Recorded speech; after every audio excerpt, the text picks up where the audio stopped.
The bosses of Donkey Kong Country Returns are nothing short of iconic. As a kid, I would replay these bosses over and over and over again, for damn good reason too. It's no wonder why this game has one of the most viewed no-damage boss rush videos on YouTube as a whole. So I thought today I'd go down and use my expert Donkey Kong Country Returns opinion.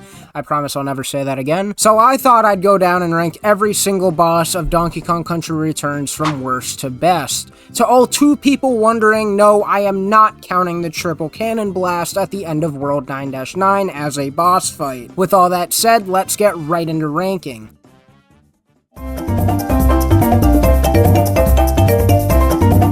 Coming at dead last, we got the Scurvy Dervy crew. I hate these crabs so much. I never liked them as a kid, and I do not like them now. For one, they're the only boss in the game that actively seeks after Donkey Kong prior to being hypnotized by the Tikis. And after being hypnotized, they reward you with the weakest boss fight in the entire series. Slamming and rolling into these guys feels unnatural and downright boring. They're painfully weak, and they're even more so forgettable, earning their spot in last place.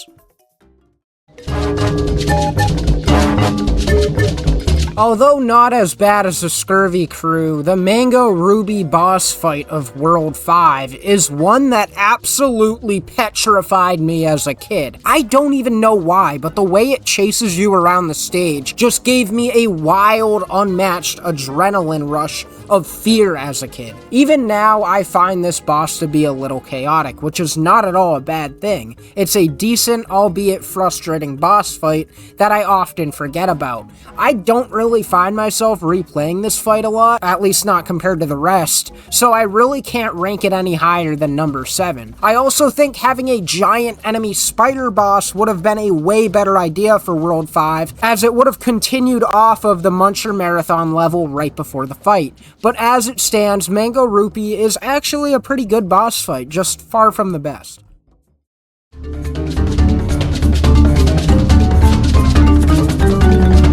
Coming at number 6, we got none other than Ugly Muggly.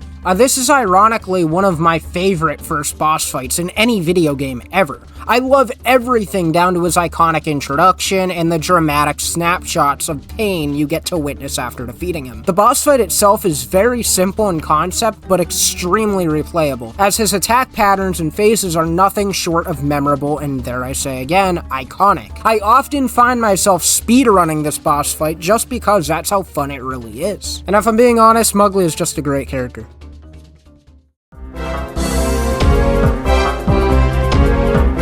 Coming right after Ugly Muggly at the number 5 spot is none other than Stu, otherwise known as the Ruined Rooster. Once again, I have a lot of experience with this boss from when I was a kid and even now. Not only did this guy genuinely give me actual nightmares with his creepy ass design, but he also brought me hours of genuine fun, as me and my cousin used to replay this boss fight over and over again. This is just because of how fun the concept of throwing bombs at this flying crack addict rooster really is. Even as an adult, I often find myself going back to Donkey Kong Country Returns just to revisit this boss fight. It's nothing short of chaotic and downright hilarious. This boss is absolutely mind-blowing. Get it? Because he throws bombs and bombs blow up. Oh my god, shut the fuck up! At number 4, we got Ugly Muggly's evil brother, Thugly. Or, as a Donkey Kong Wikipedia states, not to be confused with the Thug Shaker Supreme. Anyways, Thugly takes everything fun and replayable about Muggly's boss fight and simply fine-tunes it to 1000. Thugly is far more unforgiving, slower paced, and downright difficult, yet that's why he feels all the more rewarding to fight. This boss fight is admittedly on the longer side, as his attack openings can kinda take forever sometimes, but his patterns are so snappy and smooth to the point it's no wonder why this is one of the first bosses I imagine when I hear someone talking about good 2D boss fights. It's definitely more on the simple side considering it's an expanded version of the first boss, but dear god, it's just so good. This is amazing 2D platformer boss design, and I really wish the 2D Mario games could have more stuff like this.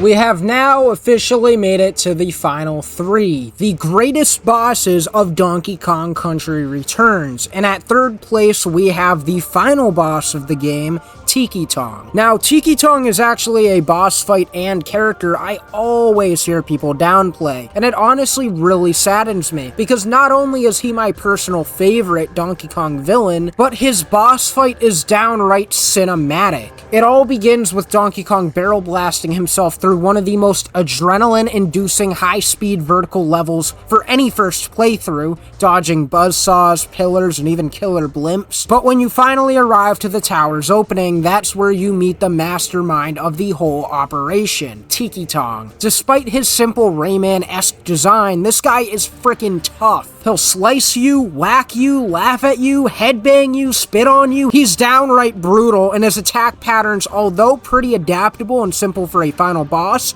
are always a blast to memorize and dodge. I do admittedly think this boss fight should have been a bit longer, as each of his hands only take 2 hits to defeat, but even without a much-deserved 3rd phase, Tiki Tong is one of the best final bosses in the Donkey Kong franchise, and my favorite Donkey Kong villain.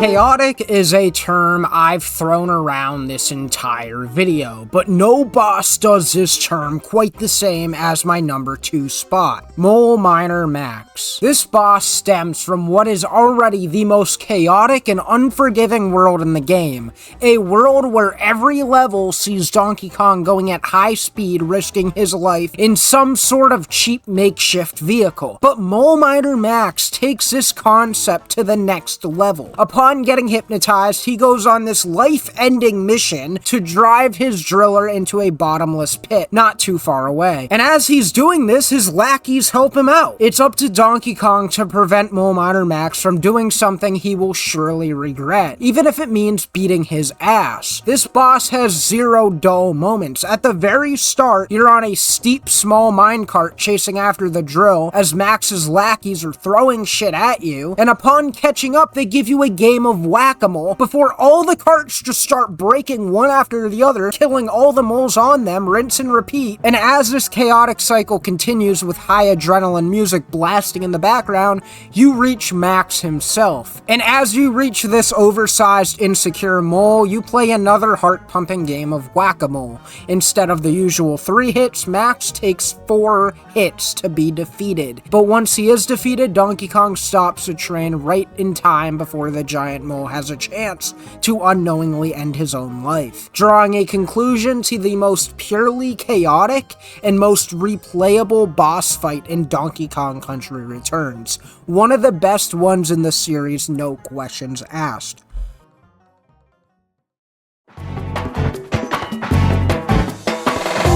Any Donkey Kong enthusiast most likely saw this one coming, as it's surprisingly not an uncommon opinion, but for me personally, the best boss in Donkey Kong Country Returns is none other than Colonel Pluck. Out of all the bosses here, I found Colonel Pluck the most interesting and fun. Aside from, I guess, Tiki Tong, he is the most lore-heavy boss in the entire franchise, as he depicts the entire reason as to why the Tikis and possibly even the Kremlings go after the bananas. Lore reasons aside, I believe Colonel Pluck is the greatest boss in Donkey Kong Country Returns because he is completely unpredictable and downright brutal. Unlike most bosses in the game, you don't actually smash this one in the head, but rather the lower areas, which completely caught me off guard as a kid and even still now. His patterns are absolutely adrenaline-inducing and fun to memorize, especially since he will at times amp up his speed and dart his tall, scary-looking mech after you while burning red. Even after you take care of his machine, it's not over. In full Super Mario World style, Colonel Pluck uses the head of his mech as a drone, making him take on the appearance of Dr. Eggman, as he showers you with robotic birds and even attempts to crush you to death. This is without a doubt the most creative and enjoyable boss in Donkey Kong Country Returns. I'd even go as far as to say it matches the vibes and design of something out of Donkey Kong Country 1, which is why it's my personal favorite in the entire game.